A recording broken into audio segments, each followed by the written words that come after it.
Aksi nyata modul 2.1 dan 2.2.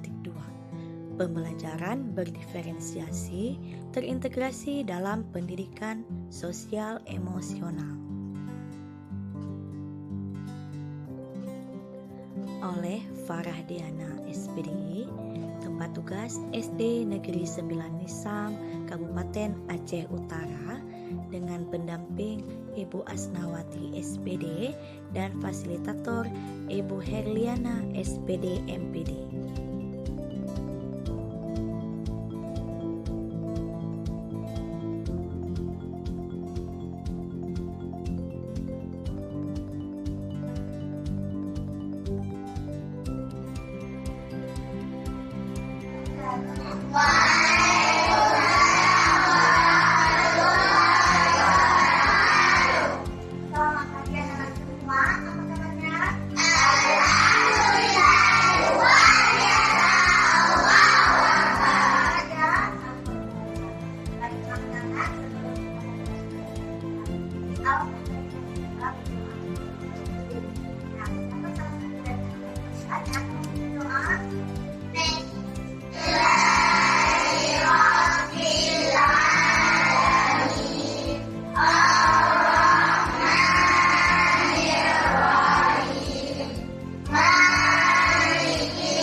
Nah, kenapa yang kita keluarkan?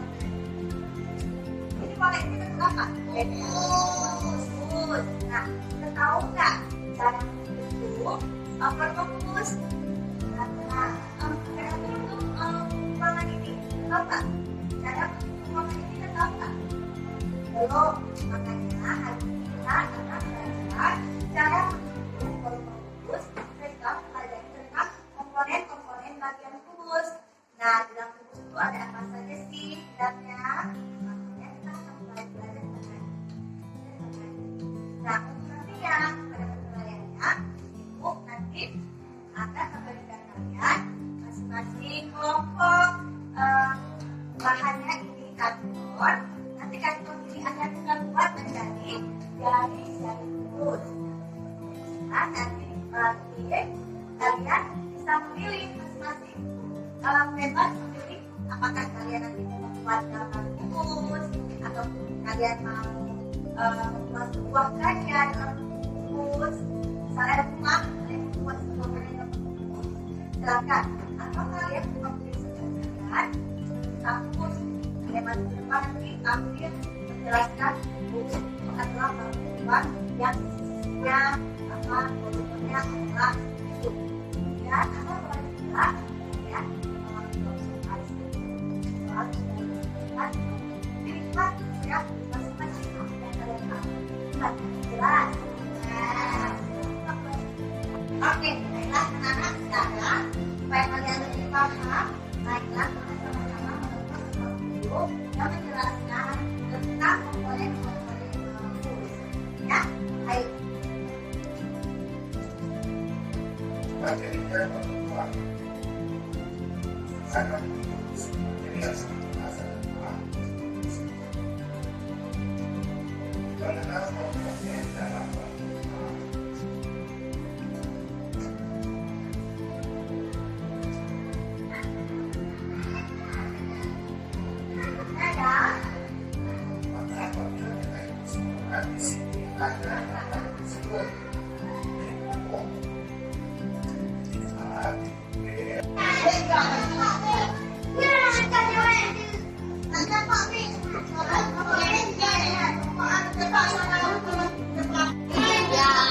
Sudah siap ya?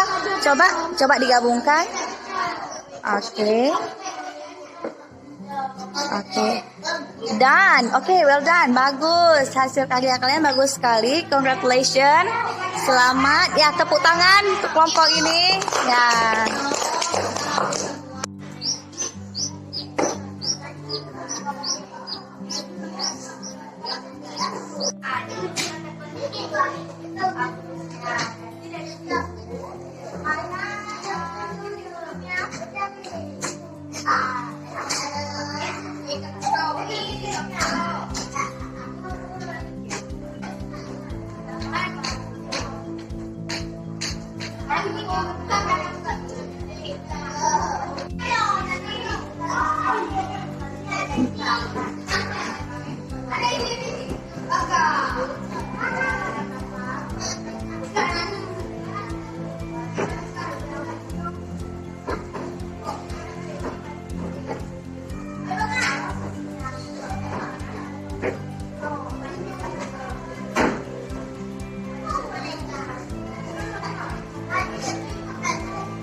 Lalu kita lanjutkan kegiatan kita. Oke, ya.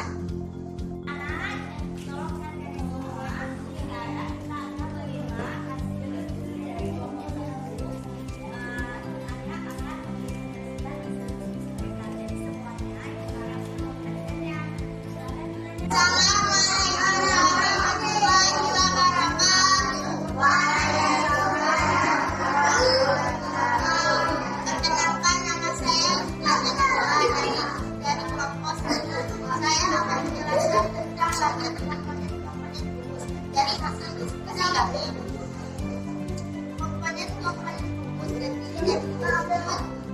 sisi 8, sisi 14, sisi 6, dan diagonal sisi 12. Cara menghitung rumus adalah sisi kali sisi kali sisi. Assalamualaikum warahmatullahi wabarakatuh.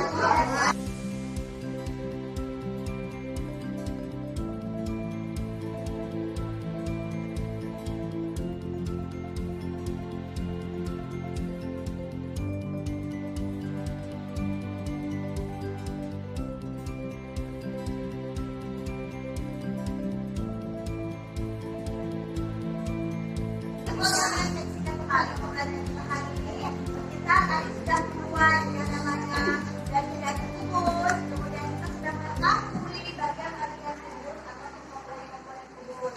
Nah, daging kubus ini sudah dikerjakan tadi sangat bagus. Jadi ibu akan mulai kembali berapa sisi dari kubus? 6. Kemudian titiknya disuruhnya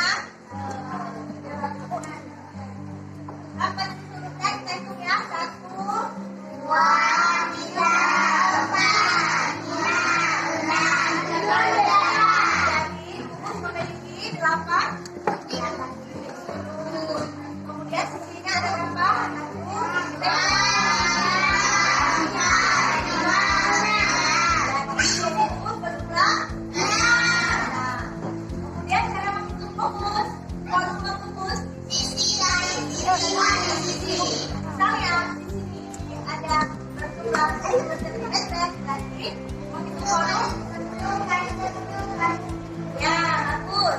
10 kali 10 kali 10 itu jumlah. Dikasih keterangannya tadi dan sudah paham. Marilah kita berusaha kita menghitung anak-anak. Setelah kita belajar kayak ini, apa yang kalian rasakan?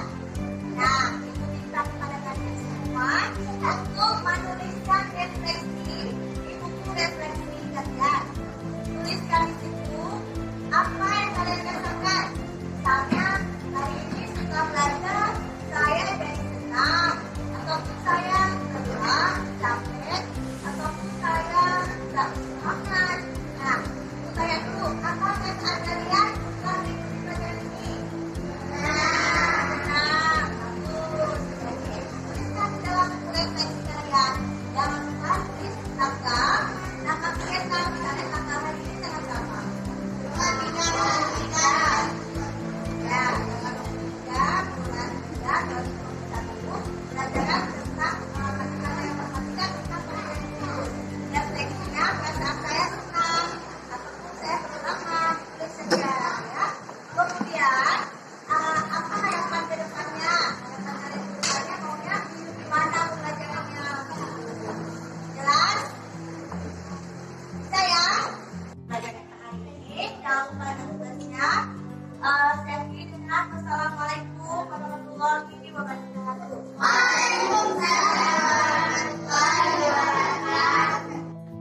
Assalamualaikum warahmatullahi wabarakatuh.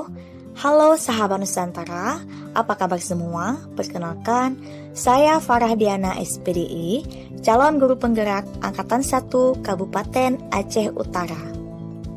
Kali ini, saya ingin merefleksikan kegiatan pembelajaran yang telah saya lakukan di kelas 5 mata pelajaran matematika dengan materi komponen bangun ruang kubus.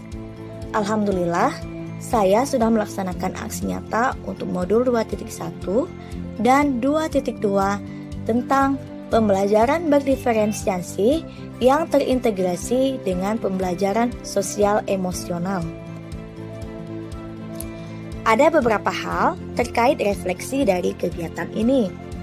Yang pertama, perasaan saya pada saat merencanakan dan melaksanakan aksi nyata adalah awalnya saya masih ragu dengan pelaksanaan rancangan pembelajaran yang berbeda dari biasanya. Karena banyak hal yang dikaitkan dan dimasukkan dalam pembelajaran. Namun, setelah melaksanakan aksi nyata di dalam kelas, saya merasa pembelajaran berdiferensiasi yang diintegrasikan dengan pembelajaran sosial emosional patut diterapkan. Karena pembelajaran yang dihasilkan benar-benar mengacu pada murid merdeka belajar. Alhamdulillah, murid saya menikmati setiap pembelajarannya. Melalui modul 2 ini, kami mendapatkan wawasan baru tentang memetakan kebutuhan siswa dalam merancang RPP, baik berdasarkan minat, kesiapan belajar, ataupun gaya belajar, dan mengintegrasikan komponen sosial emosional, baik dalam ruang lingkup rutin, terintegrasi dengan pembelajaran, atau budaya. Pada pembelajaran kali ini, diferensiasi yang saya masukkan adalah diferensiasi proses dan produk berdasarkan pemetaan minat siswa. Kompetensi sosial emosional yang saya integrasikan yaitu kompetensi pengelolaan diri, mengelola emosi dan fokus melalui ruang lingkup protokol dengan menggunakan teknik berdoa, dan mengelola emosi dan fokus melalui ruang lingkup terintegrasi dengan pembelajaran dengan teknik STOP. Di akhir pembelajaran, saya juga mengajak siswa membuat jurnal diri untuk kompetensi sosial emosional pengelolaan diri. Siswa menyiapkan sebuah buku tulis yang disebut dengan buku jurnal siswa. Mereka menggambarkan atau menuliskan tentang apa yang dirasakan setelah mereka melakukan kegiatan pembelajaran. Pembelajaran yang saya dapatkan dari aksi nyata adalah alhamdulillah mendapat reaksi baik dari siswa saya. Mereka pun lebih semangat dalam pembelajaran karena selama pembelajaran berlangsung, mereka bebas memilih penugasan apa yang mereka sukai berdasarkan minatnya masing-masing. Saya juga sangat senang karena saya bisa memfasilitasi pembelajaran mereka. Bahkan di luar prediksi saya, pada saat pembelajaran berlangsung, adanya kompetensi daya lenting antar siswa yang terbentuk, di mana kompetensi ini tadinya tidak saya masukkan ke dalam RPP saya. Ada beberapa perbaikan ke depan, diantaranya kami harus terus berlatih dalam membuat rancangan pembelajaran diferensiasi dan KSI agar terbiasa dalam penerapan di kelas. Kemudian, manajemen waktu. Dikarenakan pembelajaran di masa pandemik, alokasi waktu pembelajaran pun berkurang, sehingga dalam pelaksanaan pembelajaran ini terkesan terburu-buru. Harapannya, semoga setelah masa pandemik ini, pembelajaran bisa berjalan normal seperti biasanya, agar penerapan pembelajaran diferensiasi dan KSE bisa maksimal. Hal yang akan saya lakukan ke depannya adalah saya akan melaksanakan ini secara kontinu, terutama saya integrasikan dengan pelajaran yang saya ajar dan juga di luar pembelajaran seperti saat kegiatan ekstrakurikuler. Selain itu, saya juga akan memperkenalkan pembelajaran diferensiasi dan kompetensi sosial emosional kepada rekan-rekan saya di sekolah. Saya yakin pembelajaran berdiferensiasi jika dilakukan pembiasaan, maka akan menjadi budaya positif di sekolah saya. Sekian refleksi dari saya, salam hangat dari saya, salam guru penggerak. Wassalamualaikum warahmatullahi wabarakatuh.